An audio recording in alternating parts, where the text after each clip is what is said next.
Hello, everyone. Welcome to the Future of Our Oceans webinar series, brought to you by Oceans at Duke. Oceans at Duke is an interdisciplinary research network of faculty and students from across the different departments of Duke University who are committed to ocean sustainability. Our community of scholars is working together to apply cutting-edge insights from ocean science, governance, and business to tackle the ocean's most urgent challenges and opportunities. My name is Dan Vermeer. I'm the director of the Center for Energy Development in the Global Environment at Duke University and associate professor at the Fuqua School of Business. We thank you for joining our monthly webinar series where we'll explore a range of really compelling topics, from the future of marine conservation areas, the role of oceans in human health, which we'll be focused on today, the drivers and risks of deep sea mining, solutions for ocean plastic pollution, and the evolution of the blue economy. We'll highlight the latest work from Duke University researchers, but also engage experts and stakeholders that are connected to these challenges out in the world. Our purpose is to try to inform, to inspire, and to enable you to help ocean ecosystems and communities to flourish for the long term. So I'd like to provide just a few guidelines for the webinar session today. Our session will be 60 minutes, including the speaker's presentations and Q&A session in the last 10 minutes. Your cameras and microphones are not going to be functional for this session, but we encourage you to share your questions and comments in the Q&A, which is monitored by our team. We'll also encourage you to go to the Oceans at Duke website, which is linked to your registration page, and see additional articles and resources that are related to the topics that we're covering in the webinar. There's also details on faculty research, descriptions of future webinar sessions, and so forth. So today's session will be recorded and posted as well to the website later in the week. Today, it's my pleasure to welcome our speakers to the webinar. Jason Somarelli will be kicking off our conversation, and then we'll also be bringing in a couple of other presenters that Jason will introduce as well. Gennady and Ashley Blaus will be speaking later today. So I'd like to turn it over to Jason to provide his own introduction and then kick off our webinar. Jason, great to have you here. Thank you. Dan, thanks so much. And thanks to all the organizers. It's really a tremendous pleasure for me to be here and to talk about one of our new initiatives at Duke University, and that's the Oceans and Human Health Initiative. The format that I really wanted to do was to give everyone an overview of some of the really tremendous things that we're doing on the research side, but also highlight some of the training that we're doing. And we'll hear from two of our student trainees or scientists and hear the work that they're doing and have a chance to talk to them and discuss with them their cutting edge research. So, we have a lot of resources at Duke that we think can be leveraged or should be leveraged for this Oceans and Human Health Initiative. And the one that I think is key is really our academic excellence, our students, our scholars. These folks are the very best and brightest in the world. And again, you'll hear from them, you'll see exactly what I mean.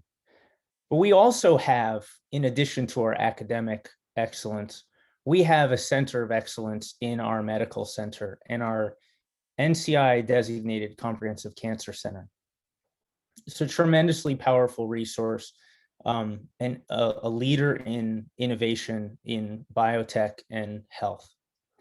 We also have just a few hours away, short drive away, another innovative center, the Duke Marine Lab campus that sits in beautiful Beaufort right on the ocean, innovating in marine conservation, marine related research. And these resources are really found only at a place like Duke. And so bringing them together for new solutions to human health, but also to understand how to leverage some of the biotech and human health tools that have been largely developed for human health, for cancer, for these kinds of things, bringing them to the marine environment, understanding how we can create new solutions to conserve and preserve the marine environment, I think is critical and a great opportunity. And the marine environment itself is a tremendous resource for new solutions to human health problems.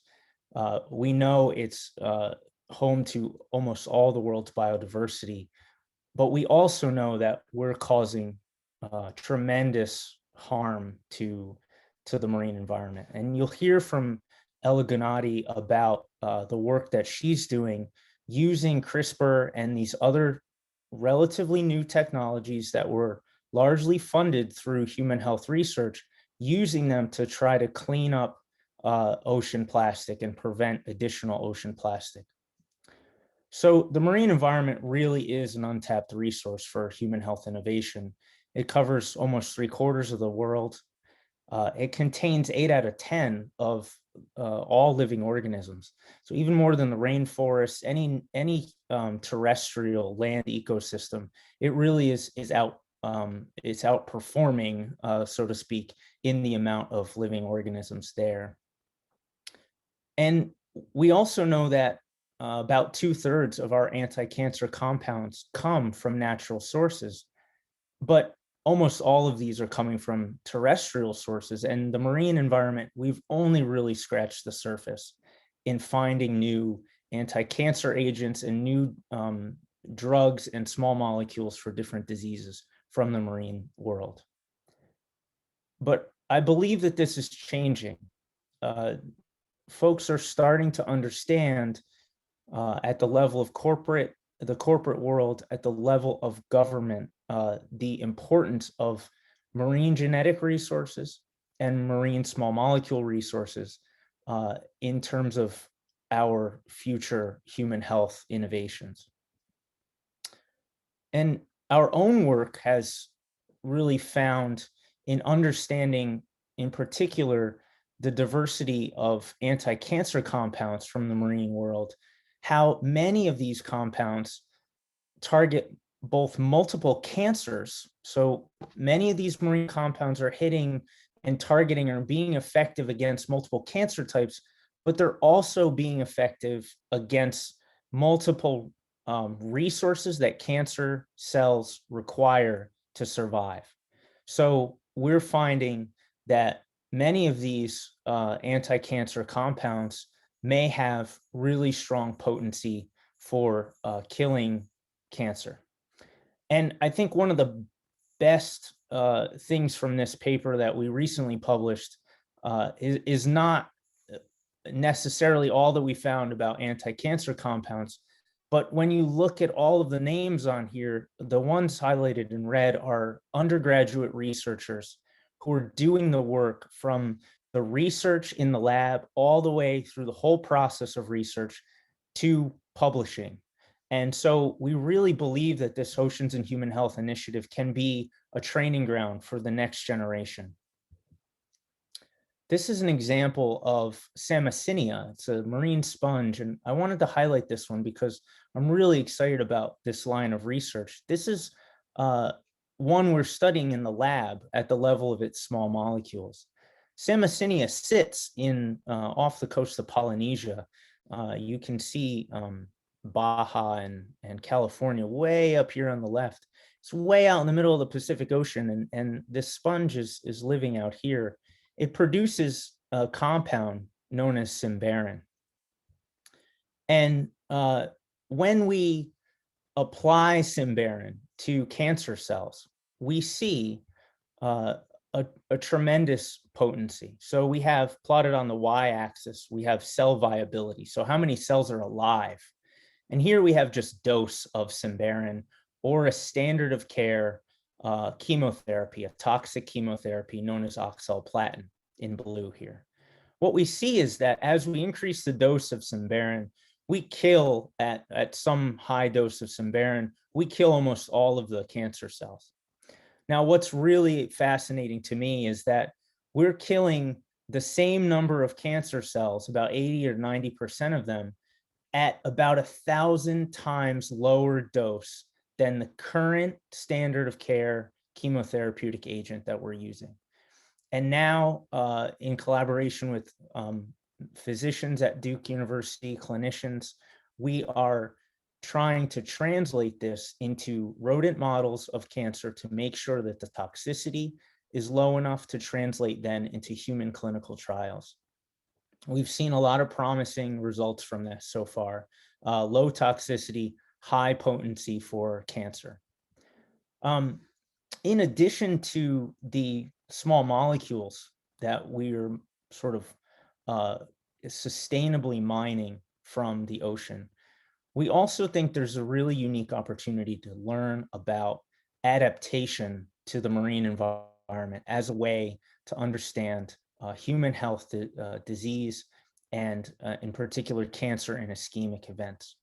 And you'll hear from Ashley in a little bit. She's going to talk about some of this work, but this idea of low oxygen tolerance is really important both clinically and in terms of our oceans.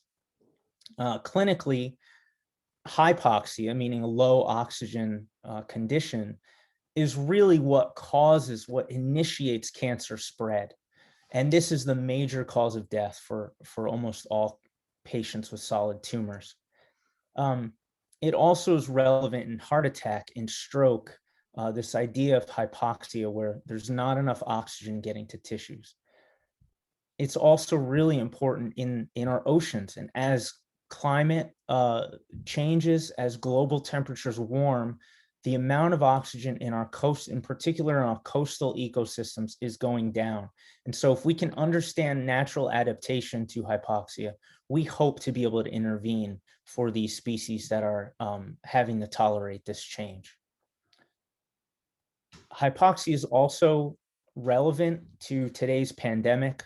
COVID patients suffer from hypoxia upon infection with COVID-19, and they are, this is what's inducing their need for ventilation. And we as humans are pretty notoriously terrible at tolerating hypoxia. We do a fun task in one of the classes we teach where we study breath holding, and students have to dunk their heads underwater, and I do it to demonstrate it, and I'm awful at it. I mean, I think I get, maybe up to a minute, and I don't consider myself terribly unfit, and maybe I am, but I would challenge all of you to try to hold your breath for more than a minute or two. It's really tough. But whales, seals, they do this for 95% of their lives. Beaked whales can dive under extreme pressure to depths almost 10,000 feet, and which is roughly the equivalent of 7 to 8 Empire State Buildings. They spend 95% or more of their lives under the water without oxygen. They take a breath and then they dive again. Ashley, again, will talk in more detail about this. So our lab is really studying the molecular mechanisms of how whales have adapted to hypoxia tolerance. We're taking small biopsies from the skin of whales, small pieces of their skin. We're able to get enough cells to grow from these small sub-millimeter biopsies. We can grow the cells on plastic dishes, expose them to hypoxia in the lab, and understand the genes and the gene regulation that's happening at their molecular level. And I'll gloss over about 2 to 3 years of work and just summarize that by saying what we found from these studies is that humans seem to really have this connection between hypoxia, this low oxygen condition, and inflammation. So what we do is when we are hypoxic, we become inflamed. We say, oh, there must be an infection here. Let's become inflamed. Let's recruit the immune system to that site because there must be an infection. And we know this is, has been shown not only by us, but by numerous publications, including a recent one that has shown now that the level of these inflammatory molecules is predictive of who needs ventilation as a COVID patient. What we've done is to understand the difference between humans and how they couple hypoxia to inflammation and whales. And whales seem to do this completely differently. They've adapted a system where when they get hypoxic, they reduce their inflammation. Their inflammation goes down. And this sort of makes sense because if I'm a whale, I don't want to get hypoxic, and every time I get hypoxic, I become inflamed. My lungs would not make it, right? I wouldn't be able to dive. And we know from previous research that certain genes in whales have been lost in their transition evolutionarily from the land back to the water. Well, we were able to study these networks, these genes, and how they interact. And we found genes that connect hypoxia to inflammation in humans that are lost in the whales. And what's fascinating to me is that some of these genes are druggable. So there are small molecules that we can target to important areas that connect hypoxia to inflammation that are lost in the whales. And we think that we're able now to intervene in humans to make them more tolerant of hypoxia, reduce their inflammation, and maybe intervene in cancer, maybe ischemic attack, and other ailments. So those were sort of some broad strokes on what the Oceans and Human Health Initiative is really setting out to do. And now I really want to pass it over to Ashley Blaus. Ashley is a PhD student, a PhD candidate in the Novacek lab, and she's going to be talking about her work in connecting not only the molecular biology, but the physiology of breath hold adaptation in dolphins. Ashley, I'll turn it over to you. All right. Thanks, Jason, for that awesome intro, and thanks to Dan and Doug and everyone associated with Oceans at Duke for your organization today. I'm really excited to be sharing this work, which has been a collaboration between folks at the Duke University Marine Lab, the Duke Cancer Institute, as well as the Duke Medical Center. And so with that, I'd like to start off with this graphic, which demonstrates, as Jason alluded to, the extreme diving behavior of many marine mammals. And so what you see here on the right are the expected dive depths in meters of this species that are illustrated, what you see on the left is the expected dive depths of this species illustrated on the right. And one of the reasons that I think this graphic is so neat is because the two deepest divers you see featured here, namely the sperm whale and the Cuvier's beaked whale, are actually found off the coast of North Carolina. And in fact, at Duke, we have several projects that are sending researchers out to deploy motion sensors and acoustic sensors on these animals to learn more about their diving behavior. So, you know, when we're thinking about these extreme divers, I think it's fun to remember that some of these are in our own backyard. But my interest in the diving behavior of marine mammals is really in the physiological responses and adaptations that they have that allow for these prolonged breath holds while they're diving underwater. And that sort of collection of adaptations and physiological changes that we expect to see associated with a dive, we call the dive response. And the dive response is conserved across mammals. So humans exhibit a dive response when we go diving. We expect dogs to exhibit a dive response. But marine mammals are known to have a much more exaggerated response to diving than their terrestrial counterparts. And the dive response is initiated by submersion in water and apnea, or a breath hold. And those are then followed by these two main physiological changes. So the first being bradycardia, or reduced heart rate, and the second being peripheral vasoconstriction. So vasoconstriction means narrowing of the blood vessels, and peripheral refers to the peripheral tissues. And so peripheral vasoconstriction is really acting to limit the flow of blood to these peripheral tissues, limit their blood supply. And because the blood is such an important store of oxygen in the body, by limiting this blood supply and oxygen supply, marine mammals can actually prolong the use of that oxygen store.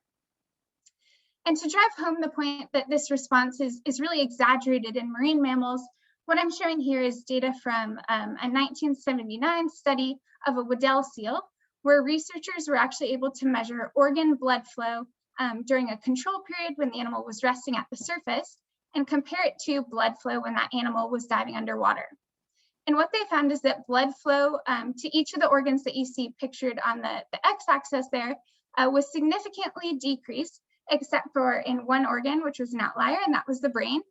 This is expected. We know that mammalian brains are pretty intolerant to reduced blood flow.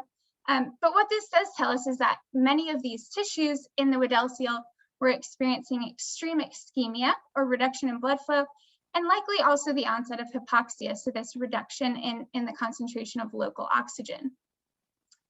And because we have lots of data sets on the diving patterns of these animals, we know that actually these events of ischemia and then the reperfusion that these animals experience when they come back to the surface are not irregular. These animals are doing this consistently over the period of a day. So what you see here is a 10-hour period. This is the dive profile of a Cuvier's beaked whale.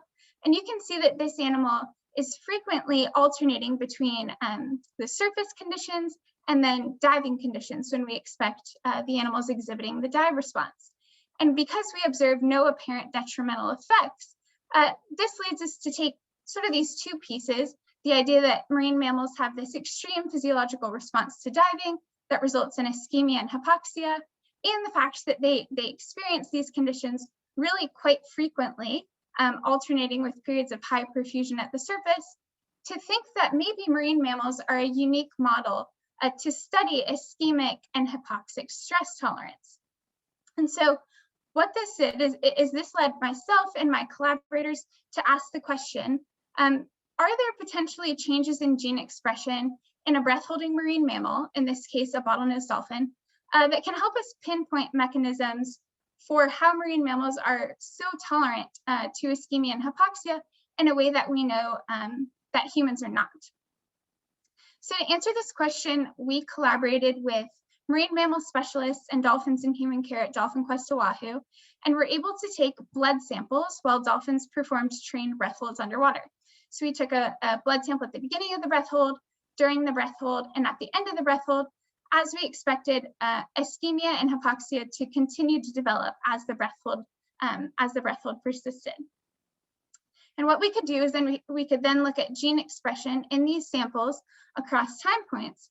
And what we found is that there were two genes, ALOX5 and IL5RA, that were significantly upregulated during breath holds in all dolphins. And so starting with ALOX5, what we know about ALOX5 is that it mediates the production of leukotrienes, which in turn induces bronchoconstriction and vasoconstriction.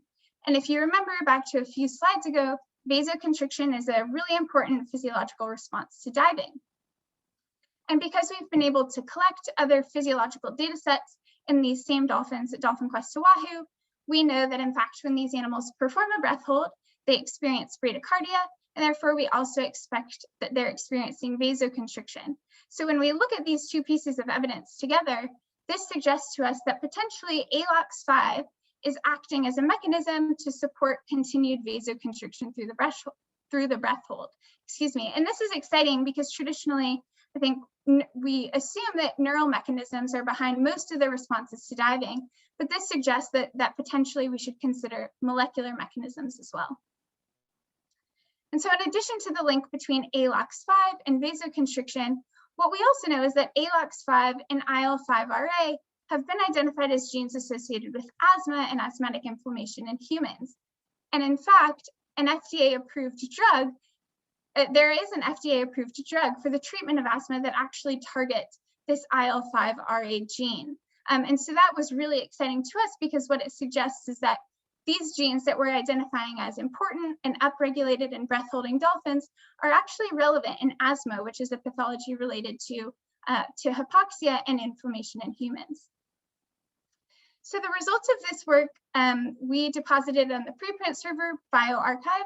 So for anyone who's interested in the methodology or the results in more detail, definitely feel free to check that out. But before I finish up, I just want to leave you all with a few takeaways from this work, starting with the idea that potentially there are molecular mechanisms that reinforce the dive response in a marine mammal. And so, like I mentioned, this is interesting because I think traditionally we assume that neural mechanisms are largely behind the dive response, but this opens the door to a lot more questions about how there may be molecular mechanisms playing a role as well. Second, this work has highlighted that potentially in work with dolphins, we can highlight genes that could be targets for therapies for ischemia and hypoxia related pathologies. And I think it's really exciting that some of these genes that we've identified, as I mentioned, are actually being targeted in treatments currently.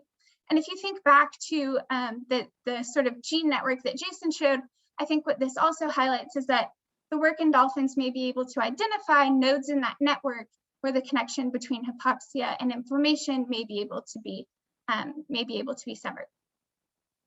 And then the last thing I'll leave you with, and this is sort of in line with Jason's looking at different places around Duke's campus theme. This is a statue of Schmidt-Nielsen and the camel, which you can find on Duke's main campus. Schmidt-Nielsen was a prolific physiologist who was faculty at Duke for a long time. He was also a student of August Crowe, who coined Crowe's principle, which suggests that for a large number of problems, in this case, we're thinking problems in biology and in medicine, there will be some animal of choice or a few such animals on which it can be most conveniently studied. And I think this work really highlights the utility in studying marine mammals as model organisms for ischemia and hypoxia stress tolerance, and sort of looking to some of the solutions that nature has already created for these problems in ideas for potential therapeutics. And with that, I would like to thank all of the labs and organizations that provided funding as well as logistical support. And I'll turn it back over to Jason. Thanks, Ashley. That was great. And we'll hopefully have a chance for some questions for you at a later point.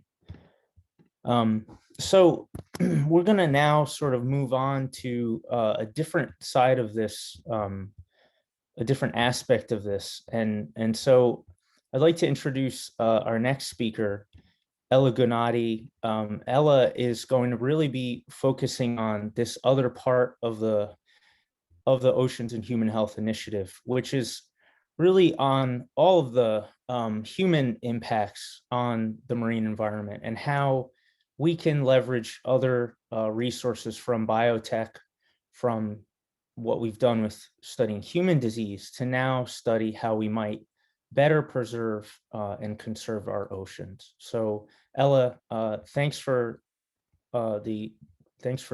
taking the time to speak to us today. I appreciate it. I'm looking forward to your talk. Thanks, Jason, and thank you so much to all the organizers of this webinar for having me. I'm really excited to be here to speak with you all about my work in Jason's lab and our team's efforts to use biotechnology to reduce ocean plastic. As Jason touched on earlier, plastic pollution is a growing issue in the marine environment and has cascading effects on our world and especially on human health. Here at Duke, I'm part of a vast connections team that seeks to address the issue of plastic pollution from several different angles, and we use the tools of policy, molecular biology, and bioinformatics. Today, I'll be focusing in particular on our efforts to use molecular biology to engineer plastic degrading enzymes. Our overall long-term vision is to engineer a solar-powered bioreactor that uses plastic degrading organisms to degrade commonly used plastics and produce recyclable byproducts, which can then be sold back to energy companies. And the focus of my work is developing these plastic degrading organisms. And plastic degrading organisms are not new. They've already evolved in nature in response to plastic pollution. This figure is taken from a review of plastic degrading organisms written by some of my teammates and shows that in a span of just over a century, or a lot of different organisms of many different species have evolved to degrade several different types of plastic, including PET, PVC, nylon, and others, which you can see grouped by color here. Today, I'll be focusing on a bacterium called Idionella Sacchaensis, which was isolated in a recycling plant in Japan in 2016. And researchers found that this bacterium could degrade polyethylene terephthalate, or PET, which is the type of plastic that you typically find in single-use plastic water bottles. And not only does this bacterium degrade PET, but it also uses it as a source of energy. This is the PET degradation pathway in Idionella. The bacterium produces two enzymes called PETase and METase, which work together to break down PET into the products that you can see here. And in particular, I'd like to draw your attention to these two at the bottom, ethylene glycol and terephthalic acid. These two are of particular interest to our team because they are useful as starting materials in the production of biofuels and polyesters.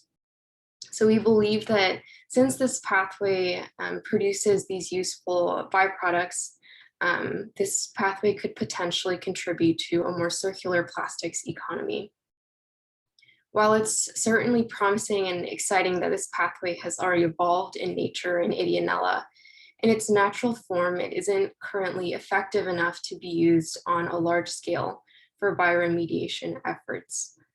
And this brings me to the overall objective of my project, which is to engineer an improved version of the PETase enzyme and devise a system to degrade plastic on a large scale. Our first step was to establish a plastic degradation system using E. coli. So transferring the system that evolved already in Idionella into E. coli.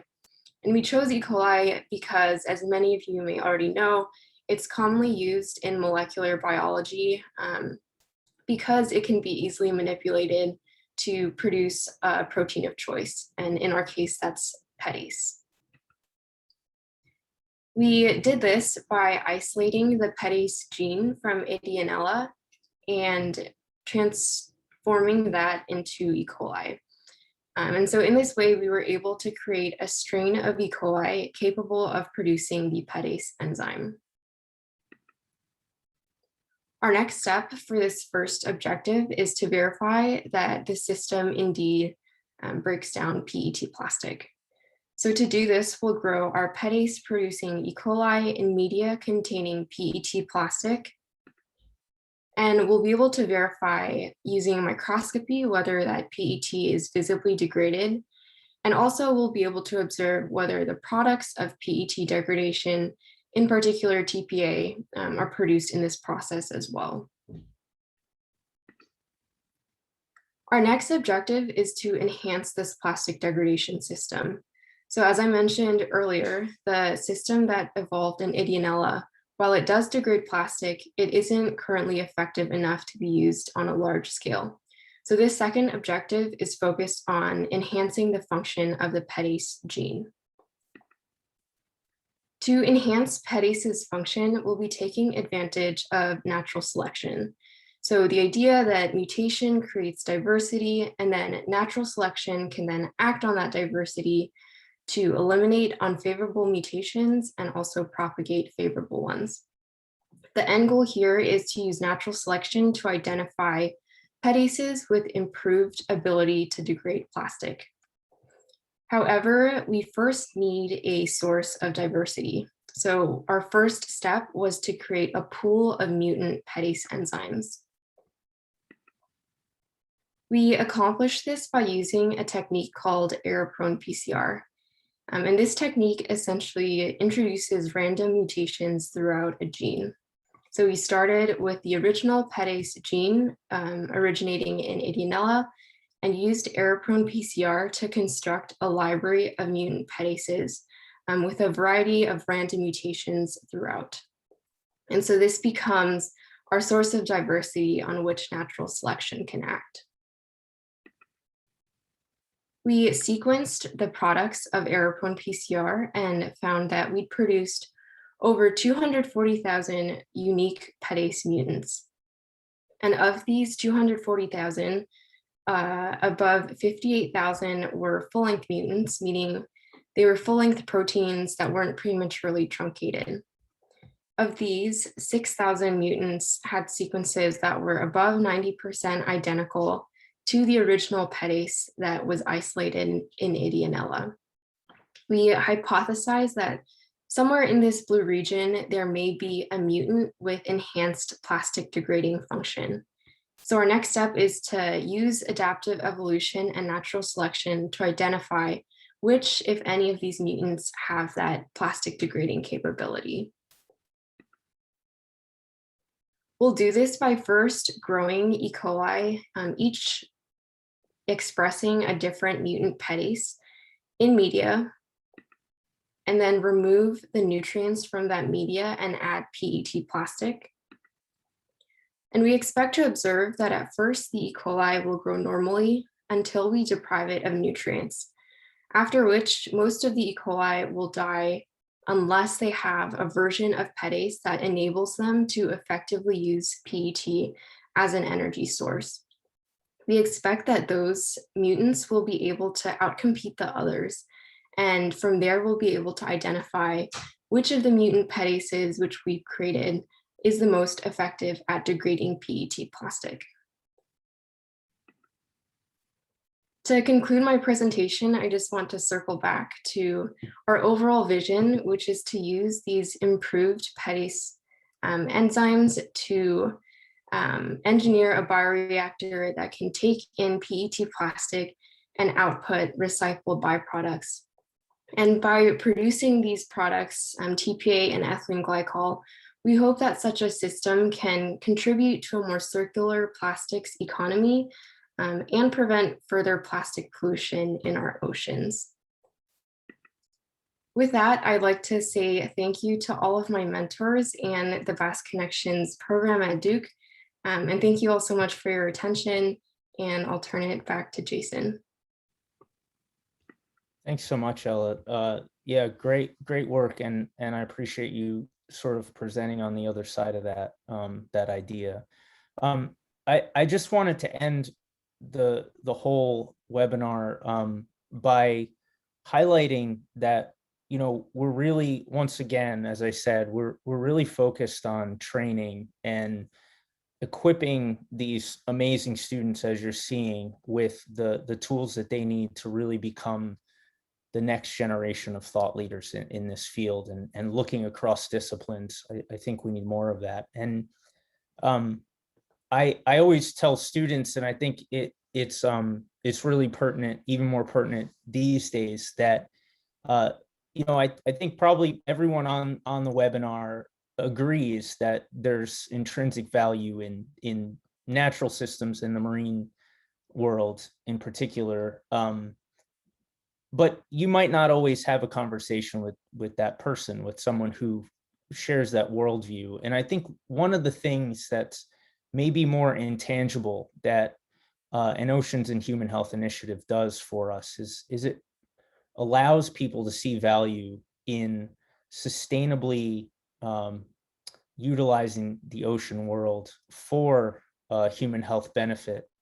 And when you might not be talking to someone who really believes in intrinsic value in natural systems, that you can get those people to the table with you to talk about how to do things in a sustainable way. So I wanted to highlight that as one of those parts that you don't always get maybe from the research, but is I think a tremendous benefit to what we're doing.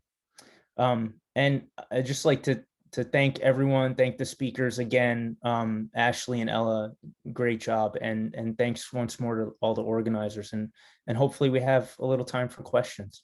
Thanks so much.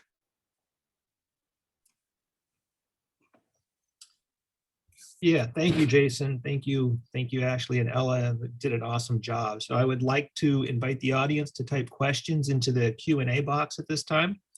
We're also going to put up a brief poll because we're very curious about the attendees in our conference today. So if you could fill out the poll, we'll share the results of the poll at the end of the seminar when we bring it back to Dan. And so, yeah, my name is Tom Schultz. I'm assistant professor of the practice down at the Duke Marine Lab, and I've had the great pleasure of working with this team for a while now. It's been a lot of fun. And so we have a couple questions that are already showing up. One of the first ones was, so high seas coral reefs, mesophotic reefs on seamounts and reefs deeper than 300 feet have not really been explored. Do you have any thoughts about potential bioactive compounds in these unexplored habitats at these very interesting reefs? Yeah, so I saw that question pop up and I had to hold on answering it, but I think that there were two questions there, and this just highlights all the opportunity, right? I think this person is highlighting. We haven't explored that. And I think there's another limitation, it highlights a limitation too, which is if you don't have the technology or the know-how to get to those places, I think hydrothermal vents at the bottom of the ocean might be quite interesting too. But so we need, this is why we need these partnerships with you all out in Beaufort, Tom. We need the folks who know the marine systems to be able to translate these things and get access to them. We've been pulling things off of the dock. I mean, anything squishy that needs to make a defense or eat with a chemical, either forage or defend itself because it can't get away and it's sessile. I think maybe there's an anti-cancer or some sort of antibacterial or antibiotic chemical in there. So I think they're all over the place, and I'd be fascinated to hear, hit me on Twitter if you have suggestions. You can't see my phone, but it's there. Yeah, I'd love to hear more about it. And we have another question for Ella, and somebody is curious about so what stage of research are you in terms of coming up with an ocean-borne bioreactor? And do you think that this is possible, where we're at on that development stage? Yeah, that's a great question. We're still in the early stages of, developing the organisms to degrade plastic, right? And making sure that they do what we want them to do. But as you've seen, we've already made some progress on, engineering these improved enzymes as well. And I just want to clarify, I think like where this bioreactor is used in the future is really something that'll have to be further explored. I'm not sure if, an ocean-borne bioreactor is what we envision. A possibility is something that's kind of a household bioreactor, right? Like imagine next to your toaster oven and your microwave, you also have a plastic recycling bioreactor. And that'll be something that I think the policy side of our Bass Connections team will really be exploring as well once we get to that point. So thanks for the question. Nice. The next question, I think, actually, Jason, did you want to add to that? Well, I just wanted to add, I always say it, that was a great response, Ellen. I always say that, like, if my kids leave the bathtub running and the bathtub's filling up with water, I don't go rushing in the flooding room with a whole bunch of towels and try to sop up the water. First thing I do is turn the faucet off, right? Then I clean up the spill. And I think history of pollutants has taught us that you turn the faucet off and then you clean up the spill, right? You don't try to do that. But I think we will need a comprehensive response to ocean plastic. But I think our role in that comprehensive response is just as Ella said, it's reducing the amount of plastic that's coming into the ocean rather than trying to clean it up. It's not that those efforts are not important, they are, but I think that's where we see this bioreactor fitting. But yeah, that was all I wanted to add. And so the next question actually, I think, could apply to either side, like pretty much any of your talks. And so are you looking at marine fungi as well? I think that could apply to, pharmaceuticals as well as, or bioactive compounds as well as plastics. And so I think that's actually a really interesting question. Yeah, we're looking at fungi and their plastic degrading compounds for sure. And they're different. They do the job, but they do it differently. Their enzymes are different, which, you might expect in some ways. But we've mined available genomes. So there's, thousands of genomes, as you know, Tom, online available to us. And we found hundreds of enzymes in both bacteria and fungi that look just like this PETase that we're cloning. And so we're right now characterizing those. In terms of the anti-cancer properties from fungi, there are a number of them in that paper. We're really focused now on just a few in my lab. And I know others around the world are focused on many others of these, but yeah, we haven't gotten there. There's actually too many chemicals and not enough people and money to do it all. I have a question. I'm going to interject, and this one's for Ashley. So, well, you too, Jason, but I'm interested in the tissue-specific expression of your ALOX and your IL-6 gene, I think it was. And so, what are the do you have information about the tissue-specific expression in, particularly you clearly got expression induced out of blood, but I'm thinking about brain and other tissues that are, is there something different going on there in those tissues? Yeah, I'll start, and then Jason, feel free to hop in. So in this specific study that we did, we didn't take any data that could answer that question for us. I think it brings up a good point that you're probably right. We would expect differential expression of some of these hypoxia pathways. For example, in the brain, we wouldn't expect potentially as much upregulation because we wouldn't expect that the brain is experiencing hypoxia in comparison to some peripheral tissues. I would be incredibly interested in doing that experiment. I think the logistical challenges are probably there, but if we could surpass those, I think that'd be really informative as to how this works on the whole body scale. Jason, do you want to add on? Or are you good? I'm good, but I can always add on, but we can keep things rolling. Yeah. Okay, fair enough. That's a great answer. Yeah. And so we have another question. Any chance you've isolated the PET degrading enzyme in order to gain insight into their active sites and molecular structure? That's a great question. Yeah, the PETase enzyme that we're studying is actually pretty well studied in the literature already. Sarah Kortler on our VAS Connections team is, I think, Jason, correct me if I'm wrong, but using CRISPR to introduce mutations into 3 different sites that are known to have particular importance to the function of the enzyme based on the literature, I believe. But Jason, feel free to add on if you. No, that's absolutely right. So we're actually using the structures that have been solved already to do more of a targeted mutagenesis. So we're also using those structures to understand all these other hundreds of enzymes that we're currently discovering that exist in genomes.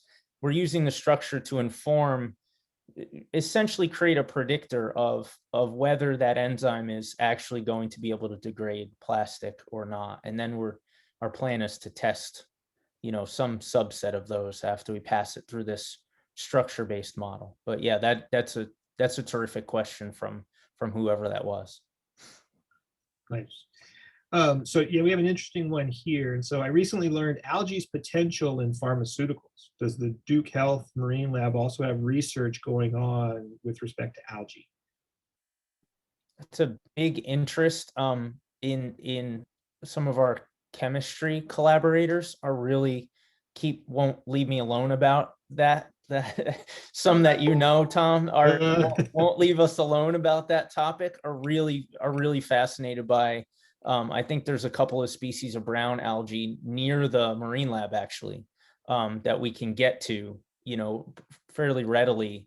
And I will say, prior to the pandemic, we had this amazing, really burgeoning relationship between students in the field at your lab and then coming back to Durham, making day trips back and forth and weekend trips. And it was really growing and really great. And then the pandemic hit and we really switched everything away from those field seasons. So we haven't been able to do the kinds of things we wanted to, but we're keen to do it for sure. And it was started.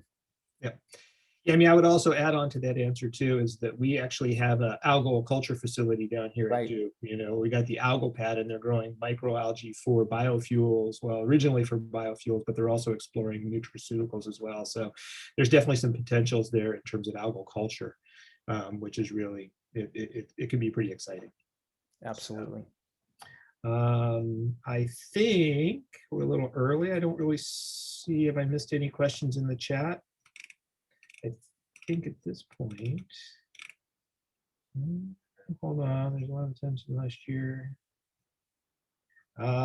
Any comments, any thoughts on the impact of marine systems and zoonotic diseases, given the kind of current situation and new zoonotic diseases that we find ourselves in as a society? So any thoughts about crossing boundaries there?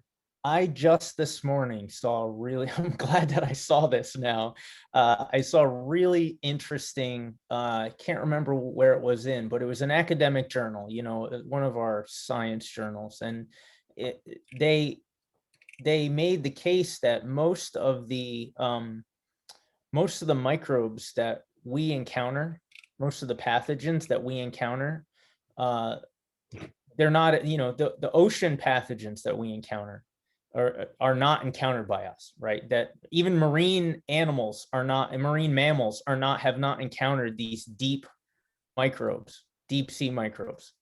And so they're using that information to understand like how our innate immune system, how our immune system, part of our immune system will respond to a new disease by understanding the sort of diversity of deep sea microbe pathogens and trying to understand, well, what have we encountered before and what haven't we seen? Hasn't our immune system evolved against? So it was a fascinating study. I'm not an immunologist, as you can probably tell. So, but you know, we haven't done anything with that. I just saw it this morning, but it was a fascinating study. I think all of these questions that people are getting are great questions. And you know, I gave a smattering, and Ella and Ashley, of 2 or 3 things that we're doing, right? But you can really see with the questions the breadth of topics that exist in at the intersection of these 2 fields. It really is fascinating, and so I think it's at an inflection point at this point. You know, I think we're one team that has all the resources we need to do it. But there are so many opportunities out there to explore this. Yeah, and I find it really exciting too that we're kind of crossing campuses as well, right? Absolutely. That's where really exciting stuff comes from. So yep. This is awesome. At this stage, I'm personally going to thank the 3 speakers because you did an awesome job. And I'm going to turn it back to our main host, Dan. You take over. Yeah, thanks, Tom.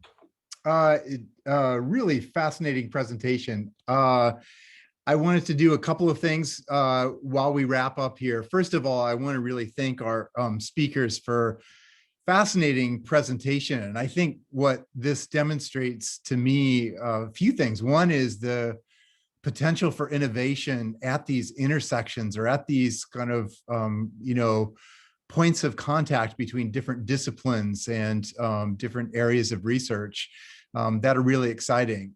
This seminar, I think, really demonstrated that well. It also, I think, related to that, requires an interdisciplinary set of tools to really unpack what the opportunities are. And so that's really exciting as well. And finally, I just think it's a very Duke presentation to have something that's intellectually rigorous, but really it's knowledge in service of society. So I like the practical application potential that the work that you're doing here really has. I'd like to wrap up just with a couple of things. First of all, I shared the results of the poll. One of the things that we found interesting is just to see who joins these kind of seminars, and it varies from seminar to seminar. Obviously good representation from faculty, but it's great to have nonprofits and government, industry people, and interested community members that just want to see what the work is. And we hope that you're able to come back for future sessions as well, as this conversation sort of goes in new directions. In addition to just thanking the speakers, I'd like to invite all of you who have spent an hour with us to join this community, this conversation. We have several good sessions planned. On April 14, we'll hear from Steve Rohde and some of his colleagues from our law school and some of their broader network to look at this really, I think, imminent issue around the promise as well as the peril of deep sea mining. So that's on April 14. On May 11, we'll have Megan Dunphy-Daly and some of her colleagues talk about their work on plastic pollution. So again, related to the topic here, we're really looking at sort of the range of ways to solve that really pressing global challenge. And we'll be continuing to run these seminars through the rest of 2021, probably taking a couple months off in the summer, but coming back in the fall. So please join us for those. In addition, go to the website, the Oceans at Duke website, for details about future webinars, the recordings of past sessions, and then we'll also be posting papers and resources related to the seminars there. So if you want to learn more, go to the website and check out what we have to offer there. Thanks again for joining us and listening to the sessions today, and we look forward to seeing you at the future at our Oceans at Duke events. Thanks, everybody. Thanks.